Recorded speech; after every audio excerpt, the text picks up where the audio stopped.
ডাকসু আক্রান্ত হয়, আমরা ধরে নিব ডাকসু আক্রান্ত হয়েছে লন্ডনের প্রেসক্রিপশনে। আমাদের ক্যাম্পাস যদি কোন অস্থিতিশীল পরিবেশ সৃষ্টি হয়, বহিরাগতদেরকে যারা প্রবেশ করিয়েছে আমরা ধরে নিব এটা ঘটেছে লন্ডন থেকে। তারা যখন নিজ উদ্যোগে এই নির্বাচন বন্ধ করতে পারছে না, তারা তখন হাইকোর্টের ঘাড়ে বন্দুক রেখে ডাকসু নির্বাচন বন্ধ করতে চায়।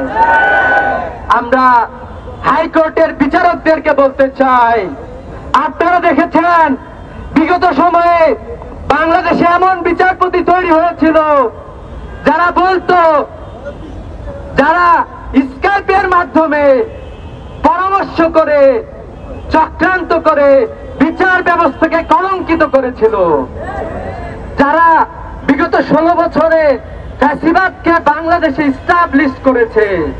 আজকে আমরা দেখলাম যে আমাদের বন্ধু মহল তাদের উপরে বন্দুক রেখে তাদের সাথে সলা পরামর্শ করে ডাকসু নির্বাচন বন্ধ করতে চায়।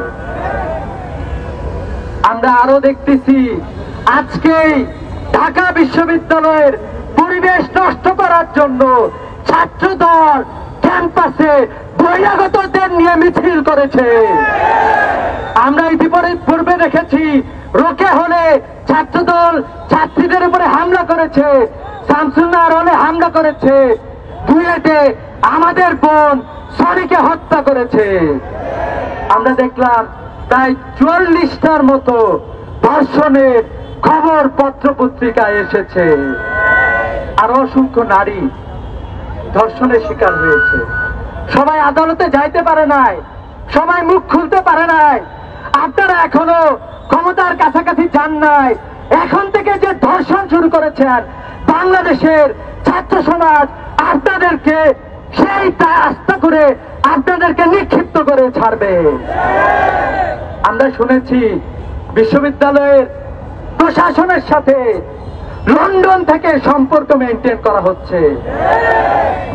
ছাত্রদল যা করে সবকিছুর পরামর্শ লন্ডন থেকে আসে। আমরা দেখলাম প্রায় শতাধিক ছাত্রদলের নেতা আমাদের বোনদেরকে বিভিন্ন জায়গায় হেনস্থা করেছে, অনলাইনে ধর্ষণের মতো হুমকি দিয়েছে।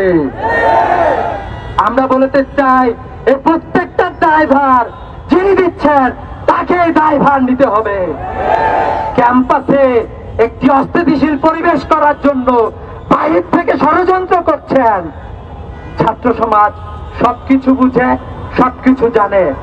যদি ডাকসু আক্রান্ত হয়, আমরা ধরে নিব ডাকসু আক্রান্ত হয়েছে লন্ডনের প্রেসক্রিপশনে। আমাদের ক্যাম্পাস যদি কোন অস্থিতিশীল পরিবেশ সৃষ্টি হয়, বহিরাগতদেরকে যারা প্রবেশ করিয়েছে আমরা ধরে নিব এটা ঘটেছে লন্ডন থেকে। বাংলাদেশের ছাত্র সমাজ জুলাই বিপ্লব ঘটিয়েছে এই ধর্ষণকারীদের বিরুদ্ধে, এই অত্যাচারীদের বিরুদ্ধে, এই চাঁদাবাজির বিরুদ্ধে। ছাত্র সমাজ ঐক্যবদ্ধ হবে, রাস্তায় থাকবে ইনশাআল্লাহ।